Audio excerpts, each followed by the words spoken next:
ये घटना बहुत ही दर्दनाक है, बहुत ही खौफनाक है। जैसे कि अभी हमारे बाजी ने बताया कि जिन्होंने गुस्ल दिया है, ये जब किस्सा बयान कर रहे थे तो आंखें रोंगटे खड़े हो गए। अल्लाह ऐसी वहशीपन से तमाम बच्चियों की हिफाजत करे, चाहे वो किसी भी मज़हब के रहे। और ऐसे लोग जिन्होंने ये वारदात को अंजाम दिया है, यह मुसलमान तो छोड़ो, इंसान कहलाने के काम के नहीं है। इनके साथ में कानून ने सख्त रवैया इख्तियार करना चाहिए। हम पुलिस प्रशासन को मिलकर भी गुजारिश करेंगे और अपील करते हैं आपके ज़रिए कि इसमें जो भी दोषी हैं उनकी कड़क जांच होनी चाहिए और इन लोगों के ऊपर स्पेशल जांच होनी चाहिए कि इनकी जहनीत को जांचने की ज़रूरत है कि इनमें इतना वहशीपन क्यों आया। मिल्लत नगर की जनता करे पुकार, सबा बेगम को न्याय दे सरकार। 4 अक्टूबर को इस्लामपुरा निवासी शेख असलम शेख हमीद और उसके परिवार वालों ने दहेज के लिए मिल्लत नगर रहवासी एक मासूम 23 साल की लड़की सबा बेगम की निर्ममता से हत्या कर दी। घटना की सूचना मिलते ही पुलिस ने हत्या आरोपियों को गिरफ्तार कर लिया।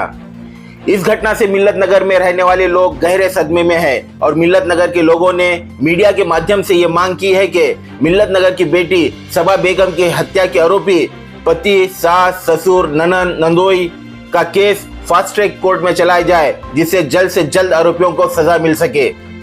सबा बेगम की मौत के मामले में वंचित बहुजन अघाड़ी के राज्य प्रवक्ता फारूक अहमद सहित अन्य स्थानीय लोगों ने भी कहा है कि दहेज लोभियों के विरुद्ध शासन की मंशा अनुरूप कठोरतम सजा मिले, ताकि भविष्य में किसी की भी बहन बेटियों को दहेज लोभियों का शिकार न होना पड़े। साथ ही बेटियों के साथ इस तरह का निर्ममतापूर्ण व्यवहार करने से पहले लोगों का कानून का भय बना रहे। फारूक अहमद ने हत्या में दोषी पाए जाने वालों को फांसी की सजा की मांग करते हुए कहा कि जल्द से जल्द जांच की जाए, जिससे और बहन बेटियां सुरक्षित रह सके।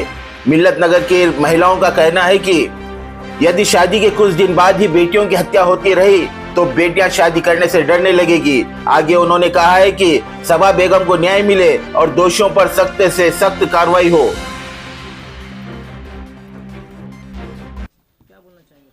देखो, मेरे को यहाँ पर मैयत हुई, बच्ची को जब लाए तो मेरे को मैयत नहलाने को, गुस्ल देने को बुलाए।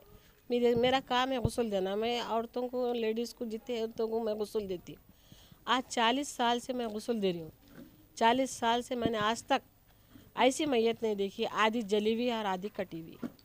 जब मैंने ऊपर का हाल देखी तो बच्ची के नाखूना नहीं थे, बच्ची के उंगलियां नहीं थे। जब ज़बान पे कुल्ली करना चाहे तो ज़बान नहीं थी, मुंह में से खून जा रहा था उसके।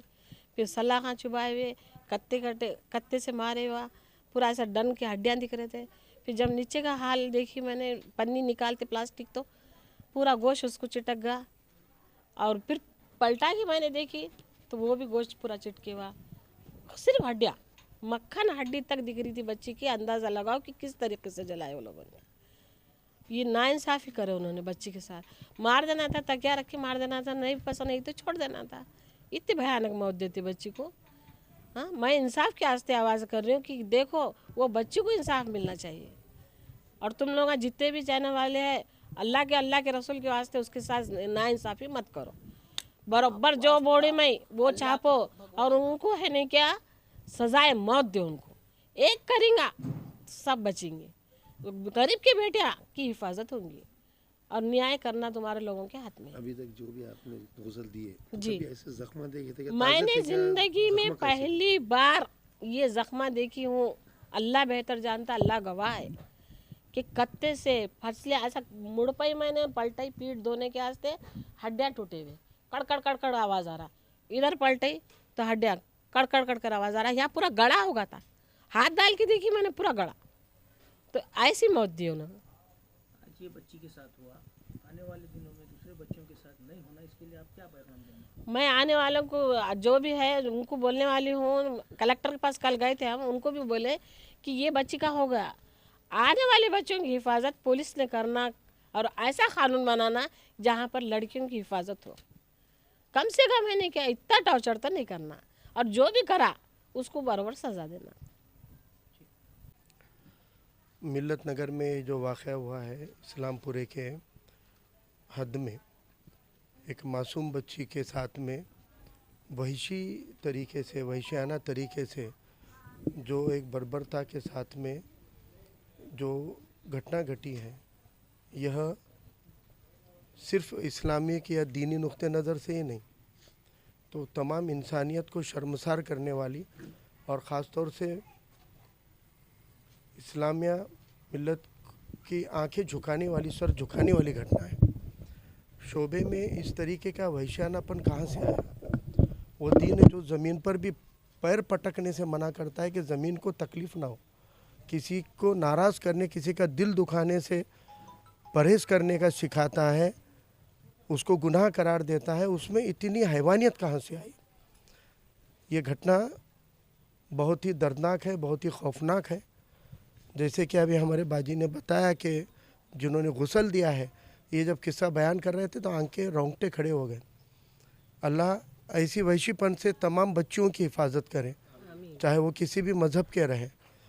और ऐसे लोग जिन्होंने ये वारदात को अंजाम दिया है, यह मुसलमान तो छोड़ो, इंसान कहलाने के काम के नहीं है। इनके साथ में कानून ने सख्त रवैया इख्तियार करना चाहिए। हम पुलिस प्रशासन को मिलकर भी गुजारिश करेंगे और अपील करते हैं आपके ज़रिए कि इसमें जो भी दोषी हैं उनकी कड़क जांच होनी चाहिए और इन लोगों के ऊपर स्पेशल जांच होनी चाहिए कि इनकी जहनीत को जांचने की ज़रूरत है कि इनमें इतना वहशीपन क्यों आया। एक मासूम बच्ची थी, वो कोई मर्द नहीं था, कोई पहलवान नहीं था जिसके ऊपर इतने बुरी तरीके से कई लोगों ने मिलकर, जैसे बताया जा रहा है कि 5 से 6 लोगों ने मिलकर अगर ये बर्बरता के साथ में वही किया है, तो आखिर उनकी जहनीत को तपासने की ज़रूरत है और इनकी जैसी बिगड़ी हुई मानसिकता के और कौन कौन लोग हैं इसकी भी शिनाख्त होना ज़रूरी है। अगर ऐसे वाक़े के अंदर जल्द सज़ा नहीं मिलेगी, हम कहते हैं कि स्पेशल कोर्ट होना चाहिए। 1 महीने के अंदर जांच को मुकम्मल करके हम एसपी साहब को विनती करेंगे कि 1 महीने में जांच मुकम्मल करके चार्जशीट दाखिल की जाए और फास्ट ट्रैक नहीं, स्पेशल कोर्ट बनाकर डेली सुनवाई करके इनको कड़ी से कड़ी सज़ा जो भी कानून में है। हम आमतौर पे फांसी की सज़ा का विरोध करते हैं, लेकिन हमको लगता है कि ऐसे वहशी लोगों के लिए फांसी की सज़ा भी कम है और ज़्यादा से ज़्यादा कड़क सज़ा इन लोगों को होनी चाहिए।